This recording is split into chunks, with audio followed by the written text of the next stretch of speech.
নজর করে দেখো মাওলার গভীর রজনী চলছে। কতগুলা মুরব্বী নিয়া, যুবক তরুণ বাবাদেরকে নিয়া, স্কুল কলেজের ছাত্র নিয়া, সন্তানিসীর মা বোনদেরকে নিয়া পুরাটা প্যান্ডেল কানায় কানায় ভরা আল্লাহ। একজন মানুষ প্যান্ডেল দিয়ে বাড়ির দিকে দৌড় মারে না আল্লাহ।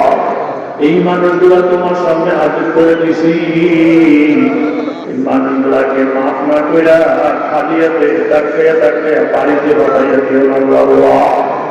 ওনার বোতল হয়ে তোমার দরজা এসে হাত বাড়াইছি, বাড়িতে যাওয়ার আগে আমাদের গুনাহগুলা মাফ করে দাও। জাহান্নামের দৃষ্টিতে নামটা থাকলে দয়া করে একটা জান্নাতের দৃষ্টি উঠাইয়া দাও। আর জানি মা, তার জানি বাবা কবরে সাপের কামড় করে আল্লাহ।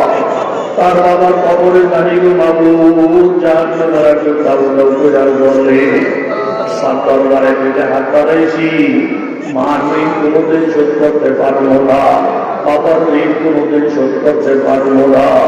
দুনিয়াতে কত আপন মানুষ দেখছি, আমার মায়ের মতো মতো মাথার চেহারা কারো দেখি না। মায়ের মুখের মধ্যে ধরাইয়া বললি, মায়ের মুখের থেকে যে জ্ঞানটা পাইতাম আল্লাহ, দুনিয়ার কোথাও সেই জ্ঞান দেখি না ঘুমাবো। ও আসমানের মালিক, মায়ের চেহারার মতো মধুমাখা চেহারা দুনিয়ার কারো নাই। সারাদিন পরিশ্রম কইরা মায়ের যখন ঘুমাইতে গেছে, এসব পায়খানা কইরা মায়ের তাজা তাজা ঘুম জীবনে কত হাজার বার ভাঙছিল আল্লাহ। অন্য মানুষ হয়ে লাঠি দিয়া গাড়ির থেকে পালাইয়া দিত, মায় কোনদিন লাঠি দেয় নাই। পায়খানা করলে মায় আরো মহাপত করে জড়াইয়া খেতে চাই না নিছি। এমন মায়ের কবরের মাইল আল্লাহ, আমার মায়ের কবরটাকে জান্নাতের বাগান বানাইয়া দাও, বাবার কবরের বেহেশতের বাগান বানাইয়া দাও। দাদা কই, দাদি কই, নানা কই, নানি কই, তাদেরকে মাফ করবো আল্লাহ। যেই মাহফিলে বসে দাঁড়াইছি তাই জীবনে কত মুরুবের খবর, কত সন্তান পুকুরের পাড়ে দিয়ে হাঁটতে যখন মা বাবার খবরটা দেখে বাবার টাকা জমি ভোগ করি, কিন্তু বাবা একটা দুনিয়া যাইব আল্লাহ। মা বাবার খবর ফেরেশতার বাগান বানাইয়া দাও, দাদা দাদি ময় মুরুব্বিদের খবর আসার বন্ধ করে দাও। আল্লাহ এই মাহফিলের জন্য শ্রম দিছে প্রত্যেকটা তরুণ যুবকের তুমি মাফ করে দিও আল্লাহ। এই যুব সমাজ ইচ্ছে করলে একটা নাচ গানের আয়োজন করতে পারত, তা না করে একটা বেহেশতের বাগান বানাইছে। বাংলাদেশের বড় বড় আলেমদেরকে ডেকে আনছে, কত হাজার হাজার টাকা তারা খরচ করছে আল্লাহ। আল্লাহ তো ওই যুবকদেরকে খালিয়াতে ফিরে দিও আল্লাহ। কত যুবকেরা বিদেশে থেকে থেকে এই ডাইরেক্ট মোবাইলে লাইন দিয়া লাইভে বয়ান শুনতাছি, চোখের পানিগুলো চালাইতেছে। আমি যদি দেশে থাকতাম, আমিও তো বসে বসে বয়ান শুনতাম, মারে দেখতাম, বাবারে দেখতাম, আমার পিপিরে দেখতাম, বাচ্চাগুলো কোলে নিয়ে থাকতাম।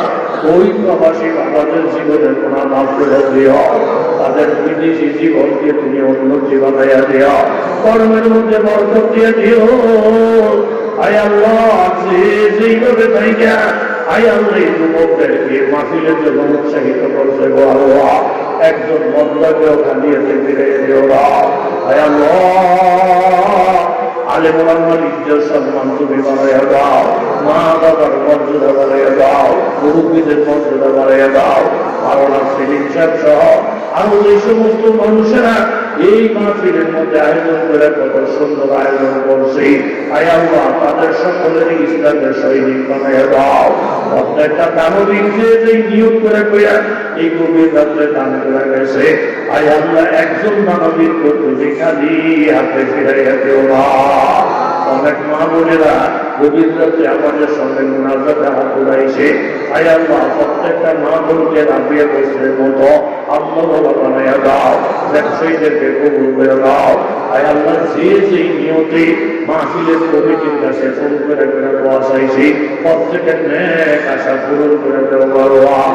সাল্লাল্লাহু তাআলা আলা খায়রি খালকিহি মুহাম্মাদ ওয়া আলিহি ওয়া আসহাবিহি আজমাইন ওয়ারহামনা মাআহুম برحمتك يا أرحم الراحمين